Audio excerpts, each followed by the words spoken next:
Good morning. My name is Tim Senk. I'm president of the Greater Concord Chamber of Commerce. Great to see such a great turnout for our State of the City. We are delighted to have you here. We are delighted to be recognizing Police Officer of the Year and Firefighter of the Year. That's very exciting for us to be able to partner with Concord PD and Concord Fire. So thank you for that. I'm going to introduce our moderator. We're very pleased to ask Ari Pollack to join us at the podium and to moderate this morning's program. Ari is a shareholder and director at Gallagher, Callahan & Gartrell. He represents business, construction, land use development, and environmental clients. Ari's been recognized by the Union Leader, 40 Under 40, New Hampshire Business Review of the New Hampshire 200 Most Influential People in the State, and has been consistently recognized as one of the best lawyers in America by his peers. And he is also our board chair of the Chamber of Commerce. So please welcome Ari Pollack.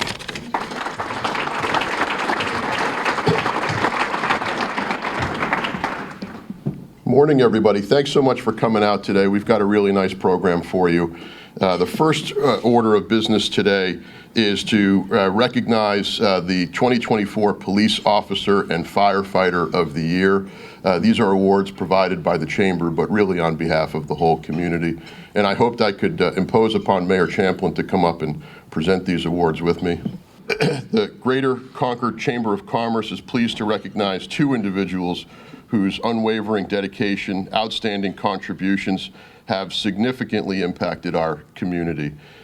Today we celebrate the remarkable achievements of our Concord Police Officer and Concord Firefighters of the Year. These two individuals represent the epitome of selflessness, professionalism, and commitment to community service. Their tireless efforts and steadfast dedication not only uphold the highest standards in their respective professions, but frankly, they inspire us all to strive for excellence in everything that we do as well. First, and in no particular order, could I ask Detective Danica Gorham to join us?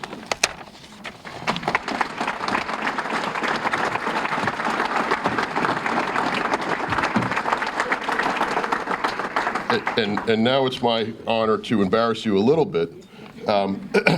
Detective Gorham joined the Concord PD in 2016, and since then has displayed continuous desire to learn and excel in her positions. She's highly respected by her peers and supervisors for exemplary work ethic and performance. She's served as a crisis negotiator with the Central New Hampshire Special Operations Unit and has received advanced FBI training in that field. She was then transferred to the Criminal Investigations Unit in 2020, where she continues to excel and serve, and has received multiple commendations for exceptional police work, including a commendation bar for meritorious service in response to murder-suicide incidents. She's recognized at the national level with the Honorable Mention Award at the Top Cops Award Dinner for her lead in double homicide investigations, and she has represented the highest traditions of our Concord Police Department through outstanding service to its citizens. She's recognized for her commendable attitude towards work and reflection of qualities deserving of our Police Officer of the Year award. And thank you so much for your service.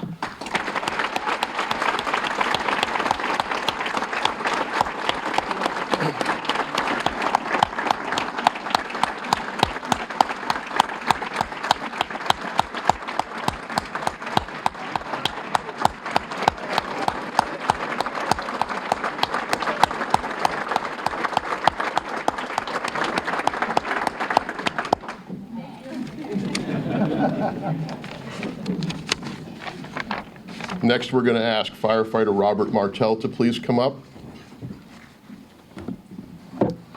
Mayor, here's his word.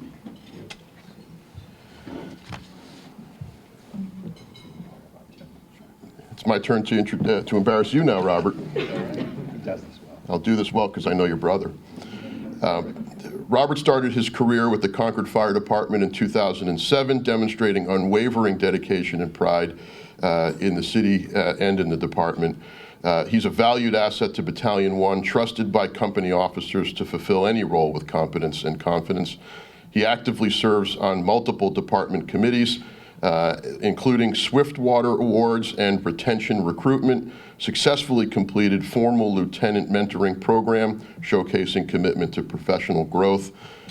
He's instrumental in coordinating projects such as the Swiftwater and flood response trainings, and shows exceptional self-reflection and receptiveness to feedback, fostering a positive workplace for all of his fellow employees.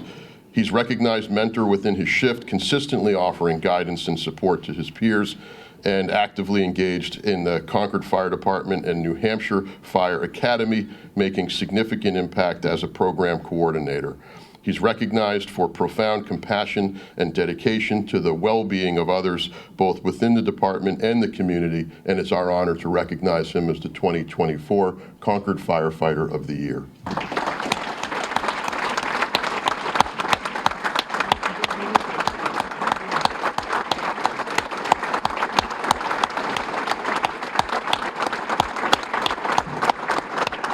Not so fast, Mr. Mayor. Not so fast. Rookie. Well, yeah, while you're up here, let me introduce this morning's speakers for the State of the City remarks. It's our honor and pleasure to introduce both Mayor Champlin and City Manager Tom Aspell. Mayor Champlin has over 10 years of experience as a city councilor and now is in his first term as city mayor. He is the perpetual volunteer around the city. If you haven't met him on a personal level, you haven't tried hard enough, because he's everywhere. Let me also introduce our second speaker after the mayor's remarks, City Manager Tom Aspell. I asked him this morning how long he served as city manager, and I was shocked that it snuck up on me, at least 18 plus years. And 25 plus years with the city. So thank you so much to both of you to your service for the community, and we're all looking forward to your remarks this morning. The mayor is going to go first, the city manager second, and then we'll have a little time for some questions and answers. So write them down. They love hard questions. They each told me separately they love them, and they love to give the hard ones to the other person. Stay tuned for questions. Mayor, please come on up. Thank you.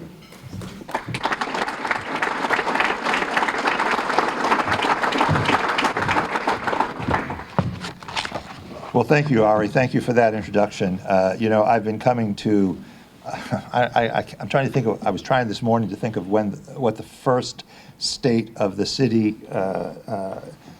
breakfast was that I attended. It was so long ago, I can't remember. But I can assure you that at that first State of the City breakfast, I really had no idea that someday I would have to be up here doing the presentation, and I'm quite honored, however, to do so. I think that the state of the city is extremely good in 2024. I think that we have challenges, some of which you'll hear about a little later this morning, but also I think we have great opportunities. Our greatest strength as a city, in my estimation, is the sense of community that we have here. I hear that from people who are newly arrived, and I hear it from people who have been here all their lives. That Concord is a strong community where people care about each other and where people support and sustain each other, and that's a strength which can get us through quite a bit. I think that, as mayor, that we need to be sure that the fear of the challenges we face never outweighs and prevents us from taking advantage of the opportunities that come our way. And I think that that has been the way that the city has operated in the past, and I believe it's the way the city will operate in the future. Let's talk and look at some of the things that are going on in the city right now.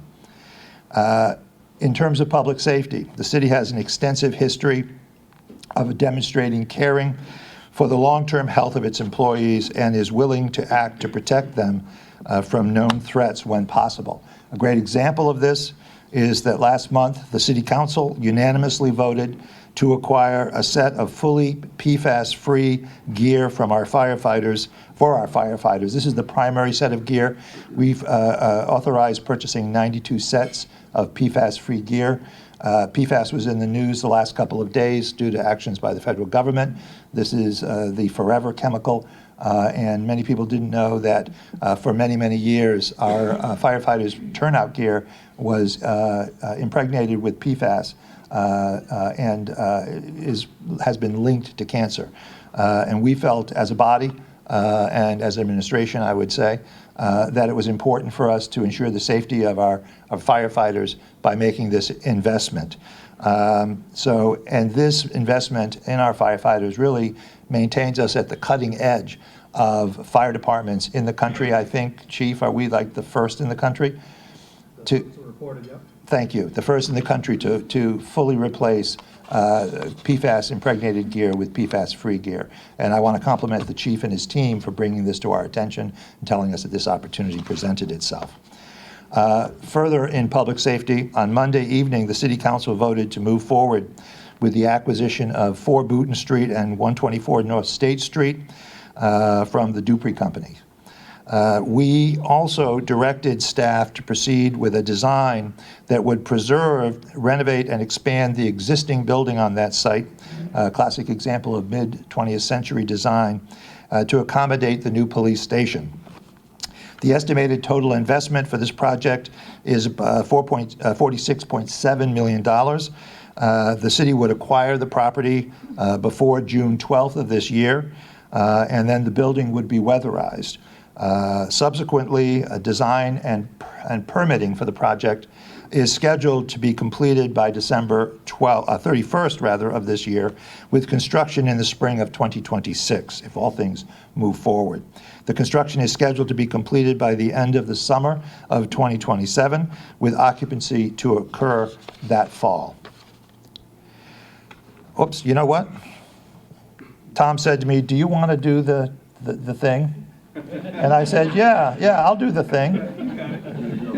Except that now it's not moving forward. Do we have our deck in? We do, okay. I may have, you're right, I did. How about that? There you go. All right, fire department, police department, DEIJ. And now I'm going to turn things over to former Mayor Boulay.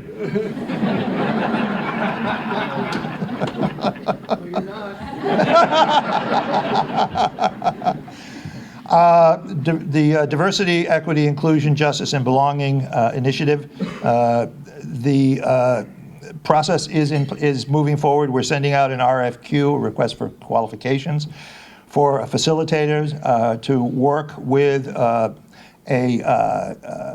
DEIJB steering committee that I'm in the process of appointing. Our goals are to identify those characteristics that would make Concord a more welcoming, inclusive, just, and equitable place where all residents feel civically empowered with a sense of belonging. I think this is an important goal.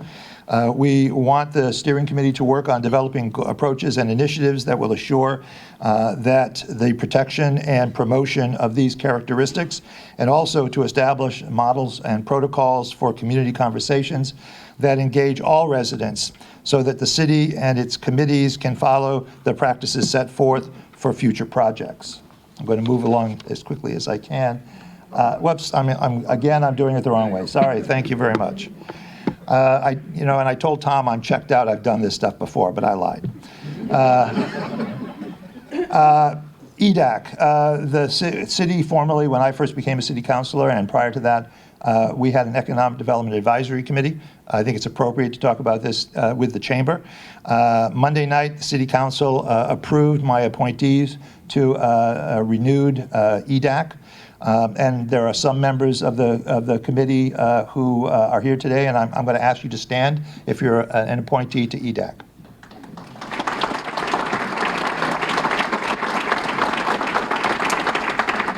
And I thank you for agreeing to serve. I've named Michael Vlasic, the former regional director for the Small Business Administration, to chair the Economic Development Advisory Committee. The committee will begin by reviewing and updating our current economic development plan, which I'm sad to say is almost 20 years old. So it probably is worthwhile taking a look at it. Also, the committee will be in position to review probable or possible zoning changes, and also to look at barriers to business recruitment and business retention in the city. I plan for EDAC to work closely with our excellent community development staff, which has been bolstered recently with some additions and change to staff and changes to structure.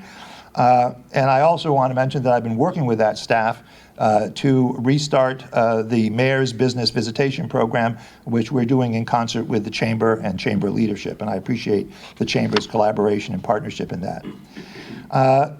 One of the key elements to business growth and also to addressing homelessness in the city is definitely creation of more housing. So here's a quick snapshot for you. I got it right that time, of some current housing information for the city of Concord. Median single-family home prices have dropped slightly from 2023 to 2024, which I think is good, although it's a slight drop. Rents remain strong and the vacancy rate remains low. There are more than 3,000 units of housing that are in play in Concord. Of this total, more than 500 are currently under construction. That's a good number. If all 3,000 plus units that I talked about are completed, the city's total housing supply will be expanded by nearly 16%. Zillow named Concord its 10th most searched housing market in the country in 2023. Manchester and Nashua were numbers 2 and 3 respectively. And I think this is emblematic of the ongoing demand for housing here in Concord, but also in the state in general. Let's look at some of the projects. This is the Tanager Circle development, which is located at 150 Fisherville Road. It is being developed by North-South Builders, who recently completed Abbott Village on North State Street. The project will feature 68 townhomes, and construction began last winter. This is 153-169 Fisherville Road. This new application for this project has just been submitted. This is 83 units of townhouse housing that the planning board permitting process is just starting on. This is Brookline Opportunities' new 123-unit affordable workforce housing development, which is being constructed on Pembroke Road near Route 106. The project features 3 buildings, all of which are well underway. This picture was taken yesterday, I believe. And a rendering of what the completed project will look like is down here in the lower right-hand corner of the slide. This is Catch Neighborhood Housing's 303 Sheep Davis Road project. By the way, I want to compliment Catch. Catch is a great asset, and its continuing construction of affordable housing is critical for our community. This project features 48 units, and work is also well underway. A rendering of what the completed project will look like is also down at the lower right-hand corner of this slide. This is 33 Old Loudon Road, which is going to be called Village at Capitol Crossing. This features 144 units of senior housing in 3 buildings. Construction is anticipated to start this summer. This is the Concord Coalition to End Homelessness's project at 120 Pleasant Street here in town. The project features 6 units of transitional housing for persons experiencing homelessness, and the project is almost completed. The coalition is also working to develop an additional 8 units of housing, of transitional housing, at 6 South State Street. This is Dakota Partners Rail Yard project, which is located on Langdon Avenue. Phase 1 is nearing completion. The schedule for Phase 2 has not yet been determined. This is the Brady Sullivan project, the old Department of Transportation building. Brady Sullivan is continuing its efforts to redevelop this former New Hampshire DOT transportation facility at 13 Stickney Avenue. The project will feature 80 units, leaving an awful lot of unused space up in the air. Some preparatory work has been completed on that building, if you've seen activity there. They're presently in the process of seeking to amend their original development approvals for the project with the planning board, and again, that process is ongoing. Here is John Chorlian and Ben Kelly's project. They're continuing their effort to redevelop the former First Congregational Church building at 177 North Main Street into 30 units of market rate rental housing.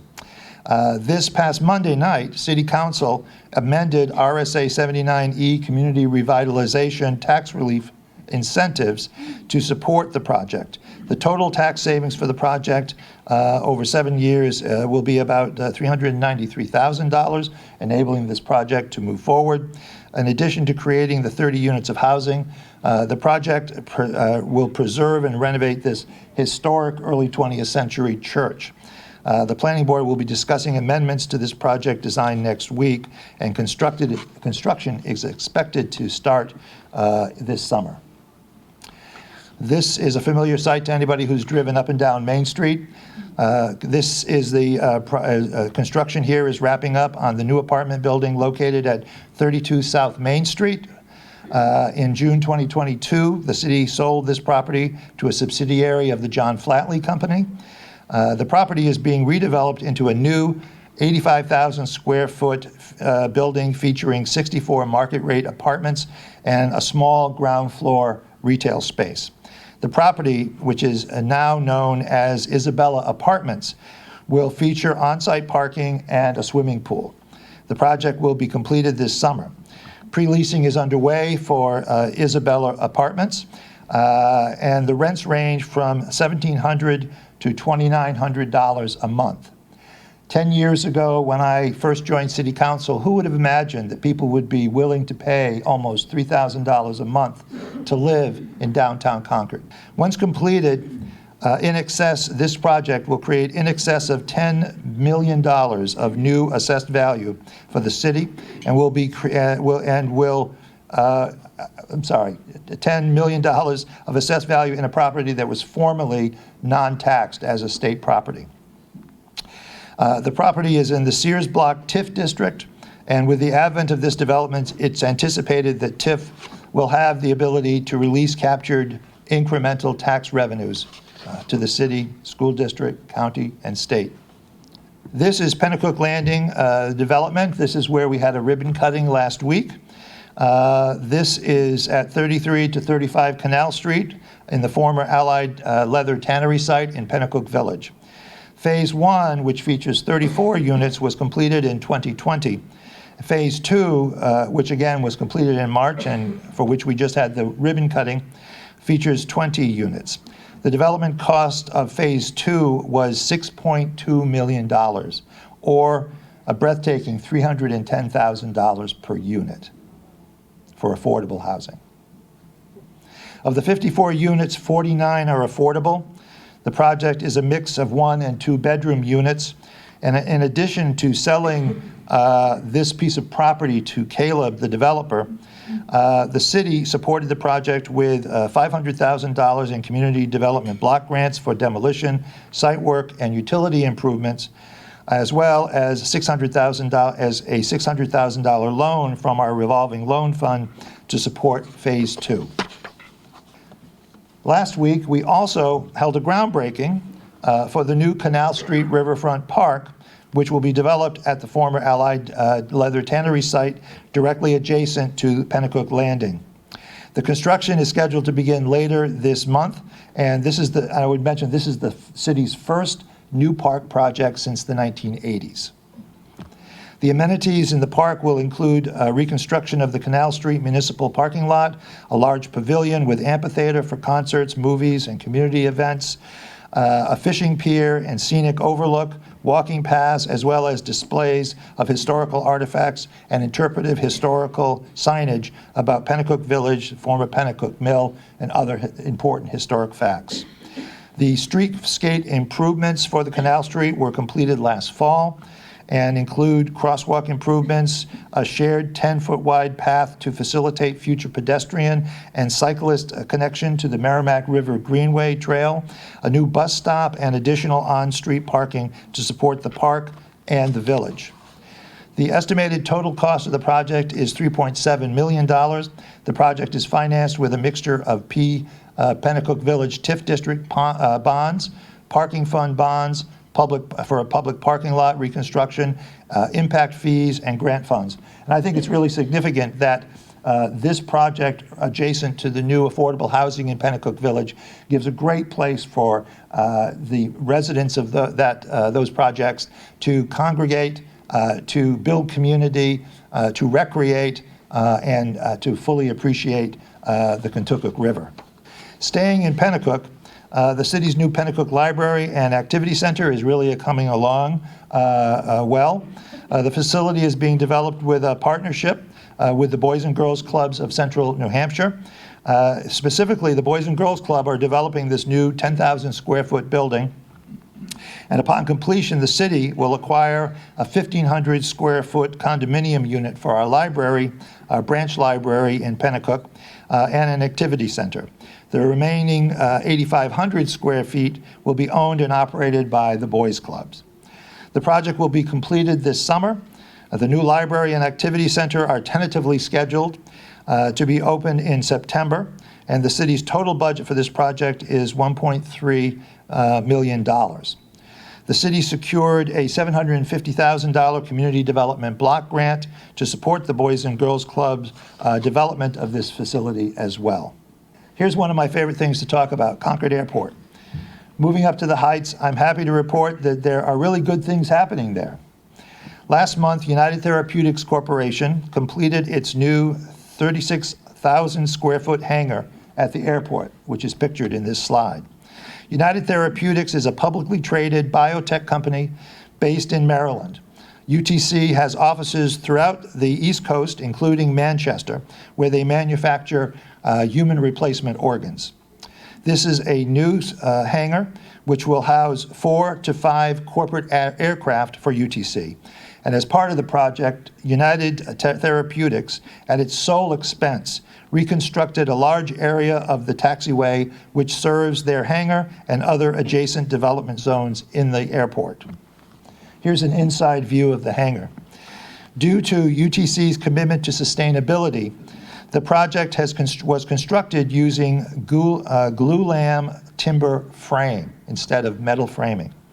Reportedly, the hangar has the distinction of featuring the longest open space glulam truss in the nation. During its initial 20-year term, the lease will generate more than $1.7 million in revenue for the airport. The property will also generate $100,000 to $150,000 each year, or rather $100,000 to $150,000 in property tax revenues annually. Interest remains strong in our airport, and we're optimistic that other development projects will be coming forward in the not-too-distant future at that site. Staying with the airport, the city has long desired to replace our existing terminal, which was constructed in 1938 and renovated and expanded in 1961. The project was included in the city's 2006 Airport Master Plan. In March, City Council appropriated $787,000 for design, and of that total, 95% is federal and state funds. Additionally, the U.S. Federal Aeronautics Administration, FAA, thank you, just announced that the city has been awarded a $2.51 million grant in grant funds to construct the new terminal at the Concord Airport. This new terminal will be approximately 5,500 square feet and will feature a pilot's lounge, offices for the airport manager, fixed-base operator, and potentially a small eatery. A new parking lot is also included in this project. The total cost of the project is tentatively estimated at $5.8 million, of which federal and state grants will provide 95% of the funding. Due to the US FAA grant requirements, the project has an extremely tight schedule, and construction is slated for 2026. Sorry about that. And now I'd like to turn the rostrum over to Tom Aspell.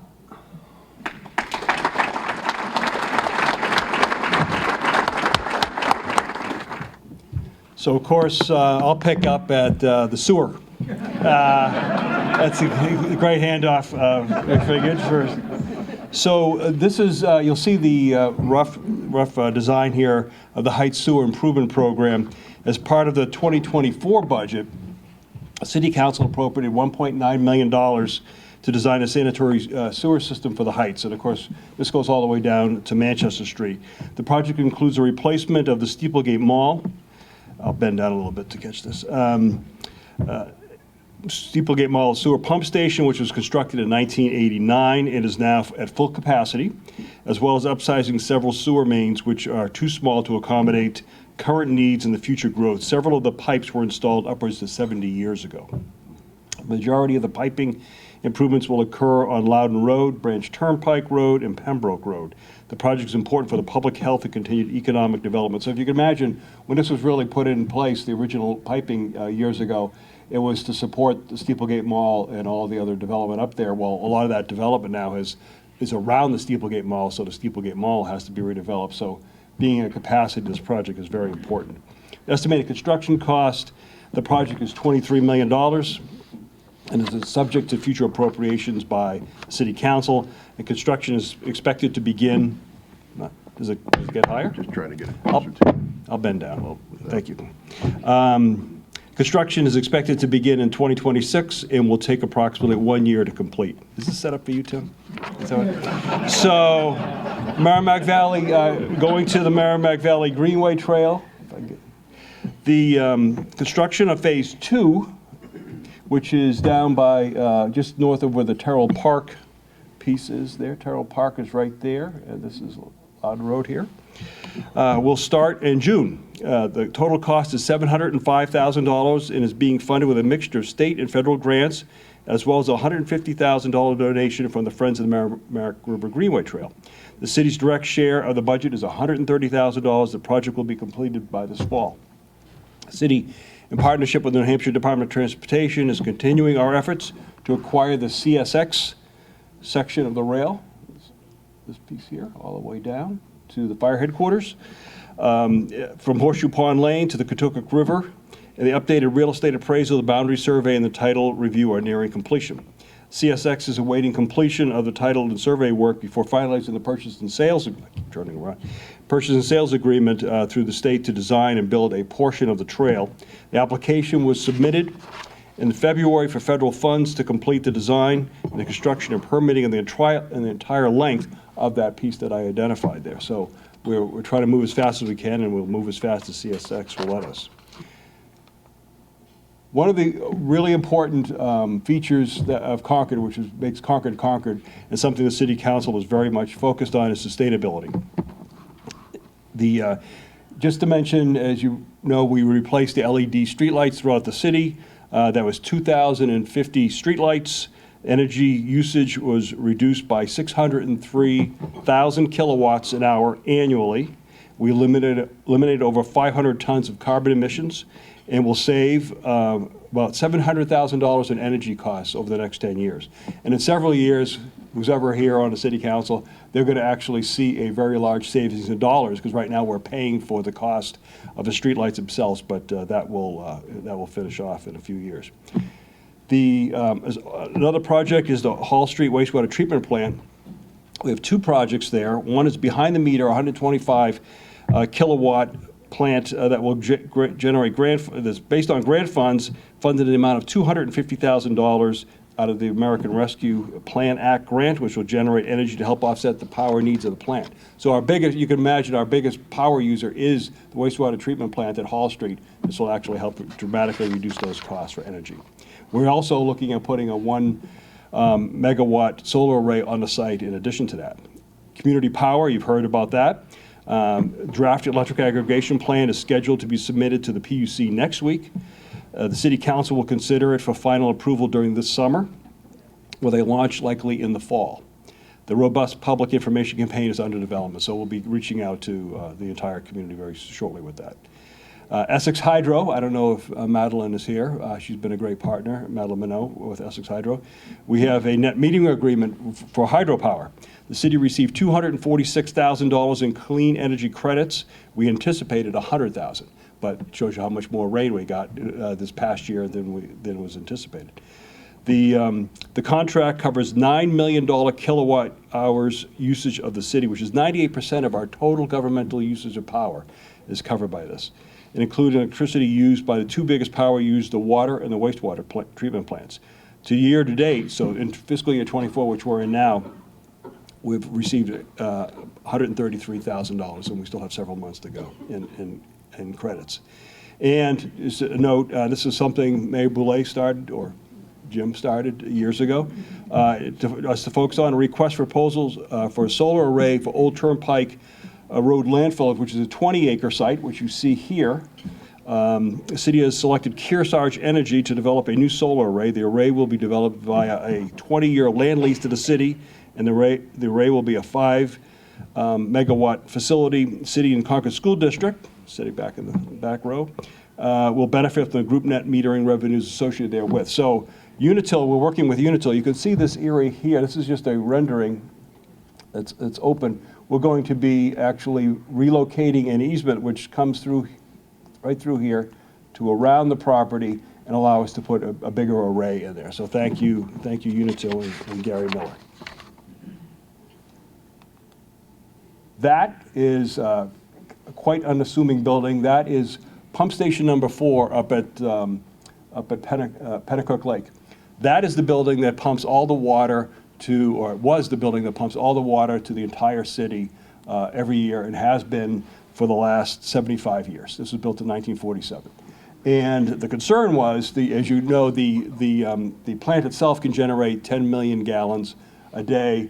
That station can probably put out about 7.5 million. That's about what it gets to. When it gets a little bit beyond that, we get a little bit nervous. Luckily, we haven't had that problem lately. So the idea was to replace that. So being our ever utilitarian selves, we replaced it with that.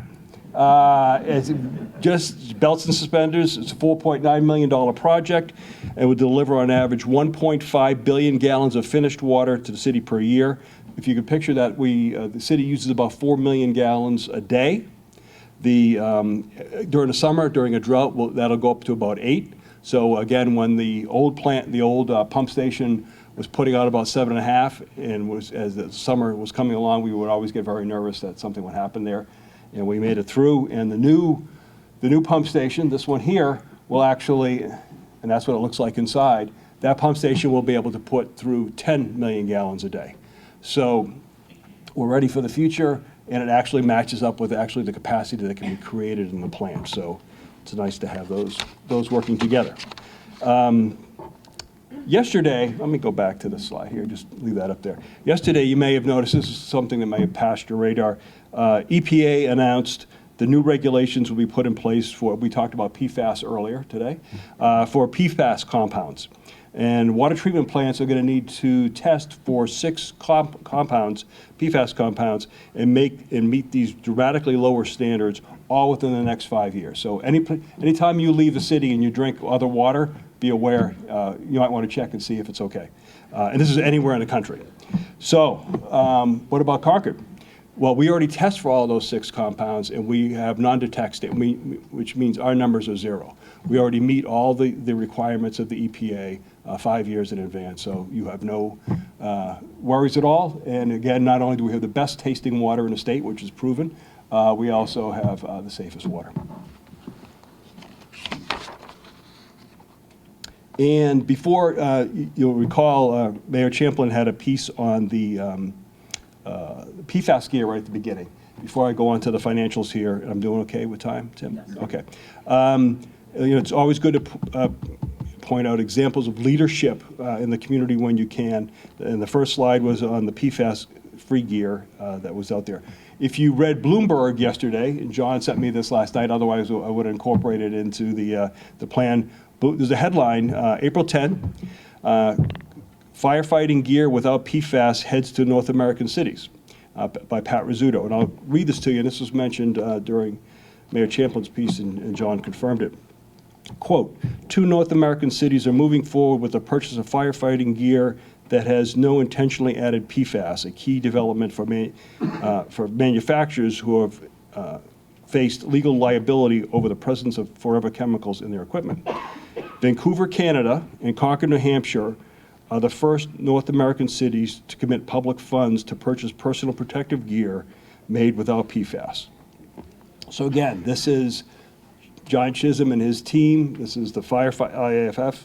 This is the city council and the mayor stepping up and doing, again, first in the nation. It reminds me of a few years ago when the police chief, Brad Osgood, brought forward the comfort dog and the idea of that. And people said, what is that all about? Why is that? Well, you may or may not know that was the first comfort dog this side of the Mississippi. Now you can't go to another community or state or a county without having a comfort dog, because everybody realizes the value of that to particularly victims and children. So again, you have your public safety people leading as usual. So fiscal management. We are still at a AA+ bond rating. We are at 28 years of Certificate of Achievement for Excellence in Reporting. That is the longest streak in the state of New Hampshire, state of New Hampshire's history. And we're Distinguished Budget Presentation Award. That is the highest award you can receive in North America for your finances. Again, a 9th year in a row. Talk about some grants. I'm going to finish up right now. The mayor mentioned the airport terminal and the parking lot design. We received a $496,000 grant. The White Park Inclusionary Playground, a $400,000 grant. The Eastman Clock Tower restoration up in East Concord for $18,000. The Pennacook Riverfront Park, which the mayor pointed out, $500,000. We have $240,000 to begin improvements to Manchester Street, the design. The Merrimack River Greenway Trail, $275,000. And a source development charge study for $68,000 looking at can we help our neighbors with our water supply. But some of the challenges, and again, I cut this to one page so to leave you on not too low of a note. Looking at welfare costs. In 2022, our actual welfare costs were $109,000 for the city. For fiscal year 23, this past year, it went from $109,000 to $206,000. Right now, through April 5th, we're at $277,000. We'll probably end up about $350,000. So what's happened is, of course, the state and the federal money has gone away to assist people in need, and it's left to the city to pick up and the taxpayers to pick up, and we're doing our responsibility. Looking at some budget pressures, health insurance rates are looking to go up about 10.5%. We have 13 officer vacancies in the police department. 1 at the academy, 2 in field training. Fire department has more than 6, or at least 6, last time I checked, vacancies, which is a long time since we have 6 vacancies. I can remember going 6 years with no vacancies. So again, very unusual in the fire department. And also general services, our CDL, everybody's having a problem with CDL drivers. We're having that same issue. With 3 vacancies, and we have 5 positions with incumbents working on their CDL license. Electricity costs are going up 9%, natural gas 22%, and the purchase of equipment, when the fire department ordered their latest ladder truck, it was, I believe, $1.8 million and has a 2-year lead time. 2 years, so we're hoping to keep that, the one we have going, for another, was it 27 years old? We're hoping to get 29 years, if I remember the numbers correctly. So again, 29 years for a vehicle that. And then just mention one last thing before I finish up and we can take questions. The City Council approved one-time program funding for culture and arts. The In-Town First Friday program, we were awarded $10,500. The Northeast Coffee Festival, $22,500. The Capitol Center for the Arts, Sound, Color, and Art Festival for community concerts, $50,000. The New Hampshire Book Festival, with the first book festival in the state of New Hampshire, $20,000. And the community program, the citywide community, I'm not sure how to say that well, it's a community program, thank you, at the citywide community center for $20,000. So again, the city is trying to jumpstart some of these cultural programs, and along with with our partners on that. With that, I think we're at the end. And thank you for listening. And if you have any questions, I get the moderator. you got this? You got Yeah, the moderator? I get the moderator. I'll step behind. Don't go far. Okay. Thank you so much.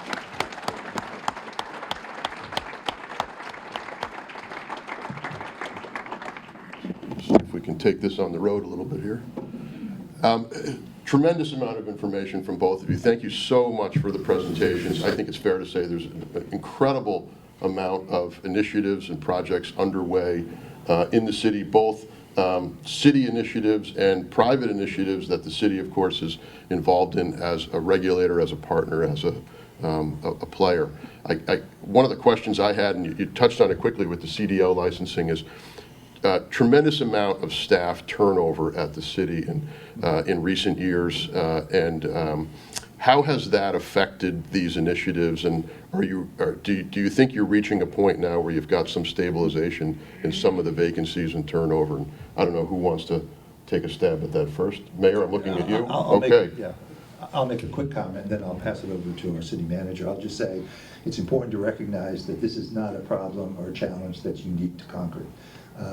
When I meet with my fellow mayors in the state, they're all facing the same issue relative to police, fire, just rank and file workers in all departments. CDL drivers, everybody's competing. Police officer, City of Lebanon's offering a $3,000 sign-on bonus for experienced officers.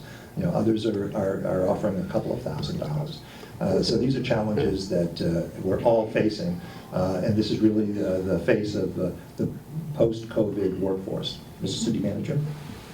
I think he wishes it was 3,000. I wish it was 3,000. That Lebanon's offering 30,000. 30. I'm sorry, you're right. 30,000. Don't get any ideas. Sorry, I dropped a zero. And I think the day that we did $10,000 for an award, I think everyone else went up to 20. So that's and there are always going to be, use police as an example, police officers who want to go to state police officers who said, yeah, I tried this. This isn't what I dreamed it would be. But fortunately for Concord, this is where good officers do want to be. This is a great community. It's you could see from the beginning piece with the idea of the new police station. It supports the police. It supports the fire department. But we are going to be doing the council has already appropriated dollars to do a wage study, so we have to stay competitive. We have to look at that.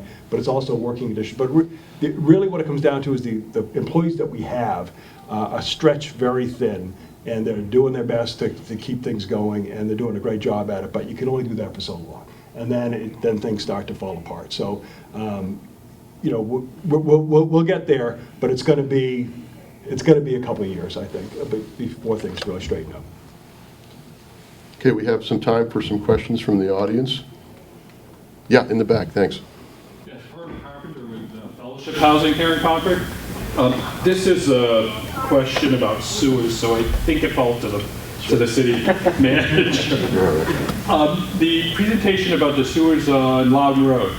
I know there's further development hoped for on Old Loudon Road.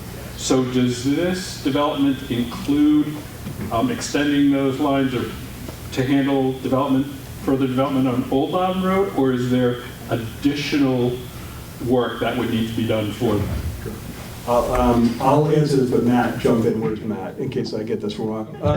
There he is, thank you. So our project is actually to upgrade our lines and improve our existing facilities. That's what we're looking at. So pump stations and the lines. If a new development is occurring, that is upon the developer to extend. If it was an extension of lines, they would need to extend those lines to tie into our system. But the problem is, even if people could do that and wanted to do that, tying into our lines, the capacity of those lines that we have, and then get to the pump station, we're really getting to the point where we can't take much more. The existing facilities we have can handle all the projects we talked about here, maybe a little bit more, maybe, but we know we're getting to the point in a couple of years where we don't want to be at the point where we're saying to developers, somebody wants to do a project like that and say, sorry, the pipe on Manchester Street or the pipe on Loudon Road can't handle your development, so therefore we got to say no to your project. We don't want to be in that situation. That's why we're here now. Matt, I don't know if you have anything to add. Something tells me you agree with your supervisor's statements. I agree with the manager, yes. Other questions, please?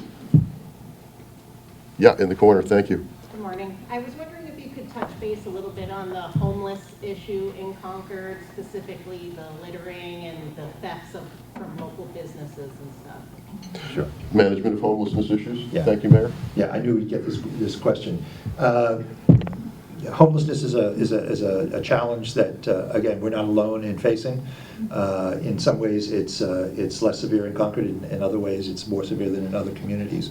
I think that, we have been approaching this on multiple fronts. We have a great chairman of the new chairman of the steering committee on the city's plan to end homelessness, Roseanne Haggerty. She and Councilor Schlosser, who is the council appointee, have been vigorously meeting with folks. The three of us met with the state of New Hampshire's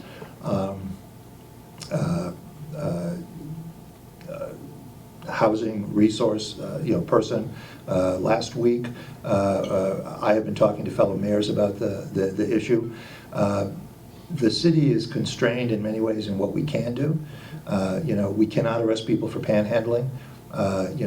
We try, our police department, our human services department, and the Concord Coalition to End Homelessness, and Belknap Merrimack Community Action Program, all with whom we work on addressing homeless issues, try to be sensitive to what's going on with the folks who are homeless.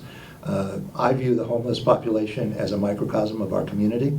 There are many degrees of homelessness. There are the working homeless, people who are working regular jobs but just aren't making enough money to be able to afford an apartment or a place to live under the current situation. There are people who, if they didn't have mental health issues before they became homeless, they certainly have developed them by being homeless. There are folks who are homeless because of their mental health issues or substance abuse issues.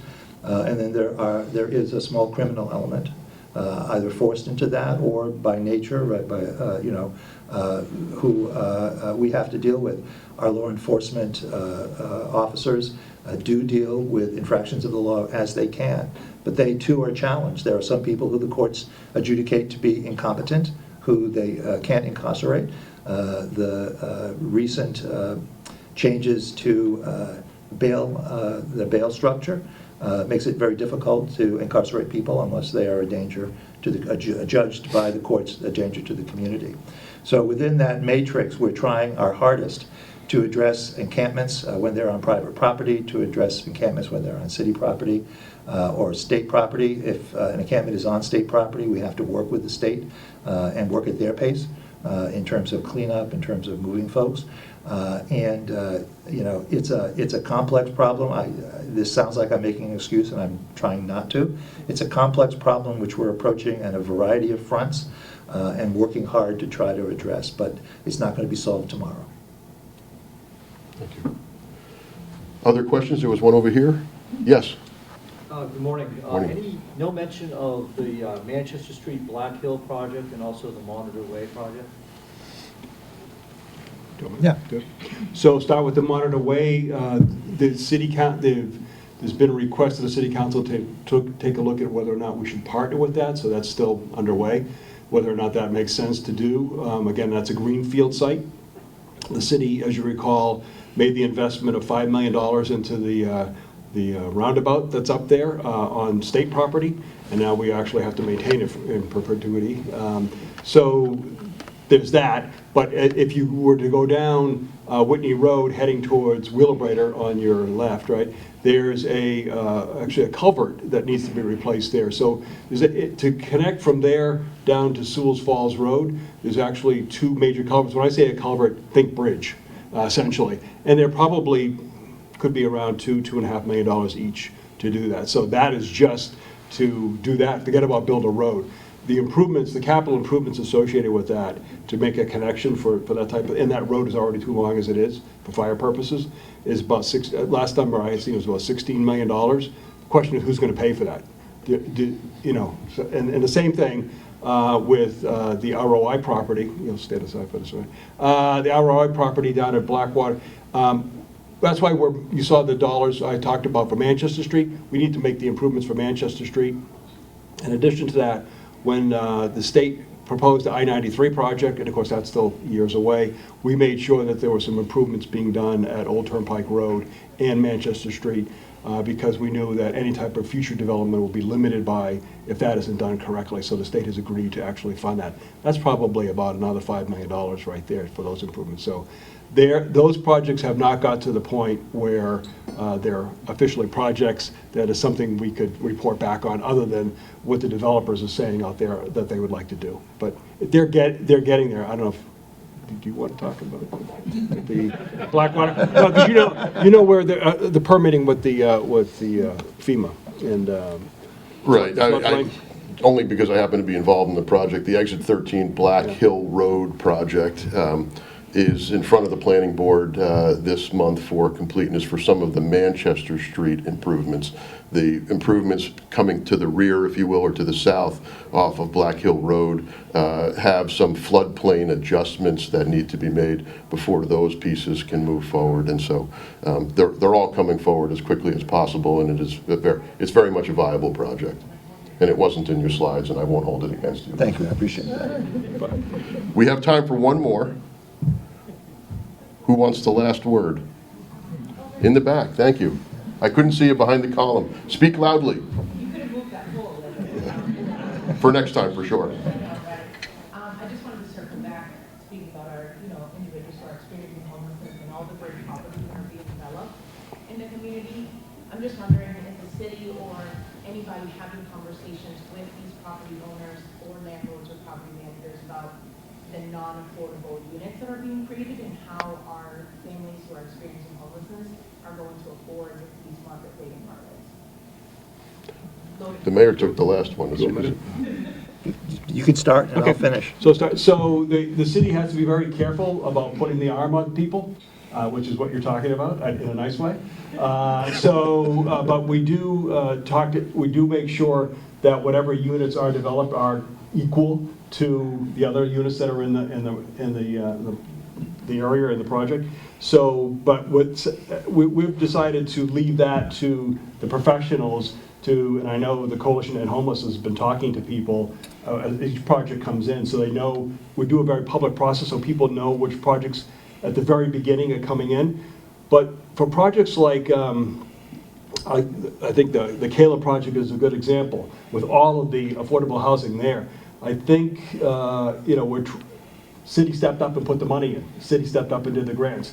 I don't know other communities that are doing that in New Hampshire. I don't know other communities that are doing that anywhere in northern New England. Maybe Portland, but I think that what's happened is the city council said, if these things are gonna happen, we're gonna get involved. So, which is why we sold the city council agreed to sell the property up at Rosemary's Way. That project would not have happened without the city of Concord taxpayers saying, we're going to sell that property to you at a reasonable price so that you can do that project and provide. It's one of the few places that actually have 3-bedroom for families, for people who are experiencing homelessness and try to get in there. So that's the way we're approaching things. We'll partner with developers to do the projects, to make the projects as affordable as possible, get grants if we can. But we're not saying you have to do X, Y, and Z, because we find that's going to impact their financing. I don't know if that helps at all, but okay. Yeah, I'll take it. Glenda, thank you for the question. I can see you barely. Hi. Glenda does great work with the Friends program on family housing for homeless families, and it's a wonderful facility on Thompson Street if you get a chance. You highlight something that's, I think, important, Glenda. I did not do it at this meeting, and I'll do it now. We need willing landlords. We have people who are experiencing homelessness who have vouchers to get them into housing. We need willing landlords to work with organizations like the Friends program, like the Concord Coalition to End Homelessness, like Merrimack CAP, to get these people into apartments with supportive housing, with caseworkers who work with them, interface with the landlord, and will deal with any issues or problems that might occur with that individual or those individuals. That's how I think city government can be most effective, and that's how I plan to be effective as mayor. I try to mention this frequently. I did not today, but you gave me the opportunity to do that. I also think that we need to make sure, and I'm not going to try not to blindside my city manager, I think that we do need to make sure that the city is informing organizations when projects come up. And I also think that some nonprofits need to inform people when affordable housing is available so that applications can be made. I had a great meeting with various members of the New American and refugee community on Palm Sunday that was sponsored and organized by a building community in New Hampshire. And the one thing I heard from most of the people I talked to, whether they were from the Democratic Republic of the Congo, or whether they were Bhutanese, or whether they were Afghanis, was we need to find places we can afford to work, to live, because we're working for minimum wage often, and we can't find places that we can work.